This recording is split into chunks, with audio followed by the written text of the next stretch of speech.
These tiny chicks are called tokwak and umbutu. They are red and green macaws. Tokwak and umbutu are a great triumph because they are the first red and green macaws to hatch in the wild in Argentina for more than 100 years. Thanks to the hard work of conservationists at Rewilding Argentina in Ibera National Park, we get a chance to see these adorable chicks. I'm Jada Elcock, and this is your first chance to see. We'll be meeting Tania Zamboni from Rewilding Argentina in just a minute to learn more about her new friends, but first, here's everything you need to know about red and green macaws. Found in the forests of South America, the red and green macaw is the second largest species of the parrot family. Often, male and female birds look very different, but not with these macaws. They look the same with this brilliant red plumage on their bodies and tails and bright green and blue wings. They've also got pretty cool toes. They're what's known as zygodactylic, which means they have 2 toes that point forwards and 2 toes that point backwards, which makes it easier to hold on to things like branches.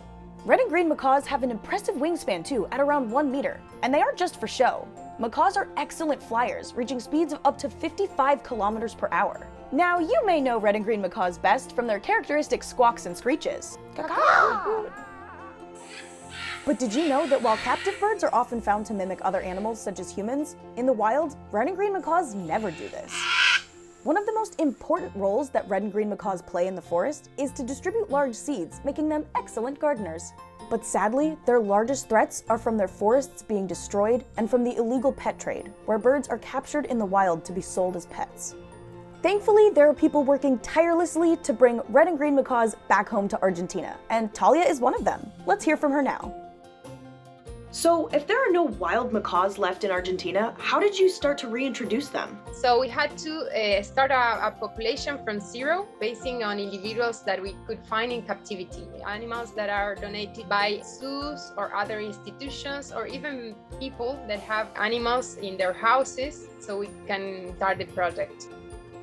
And how did you prepare the parents for life in the wild? They come from captivity. They are animals that don't know how to fly. They don't know how to defend from predators, identify native fruits. So they have to go through a long process of training where we could train them how to fly. So we have these large tunnels where they can fly many times a day, and they improve their muscles and their capacity to fly long distances, and to identify predators such as foxes or cats. And when the animals are ready, they are released in the wild. Did you need to encourage them to mate?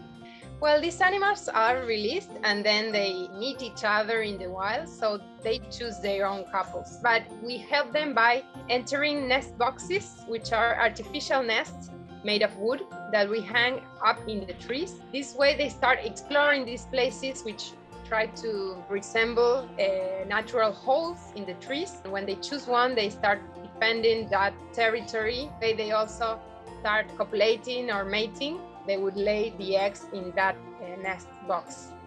And were you able to watch them from inside the nest box? We also put some cameras inside the nest so we could see the moment where the female lays eggs.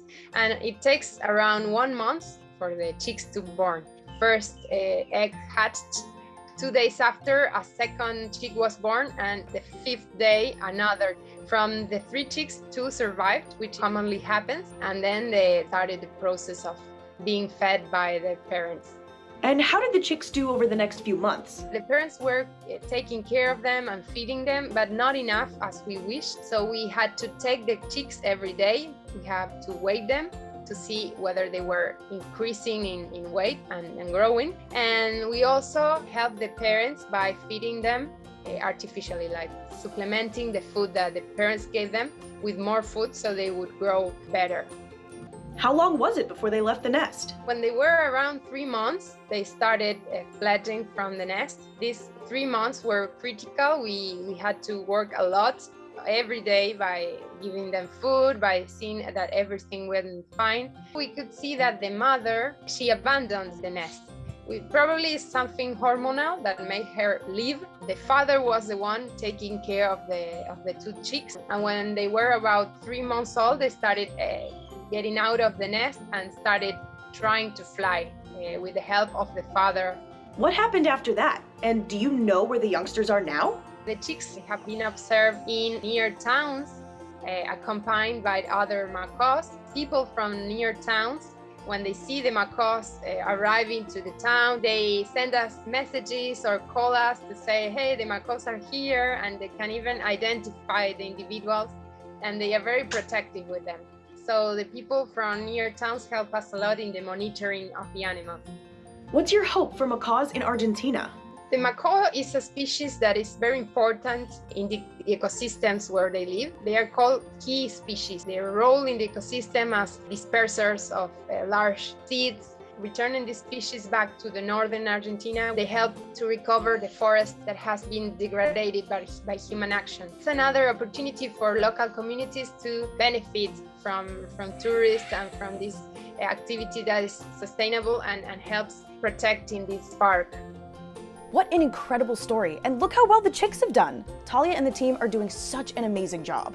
And it makes me so happy to see the forest bursting with song and color again. See you next time!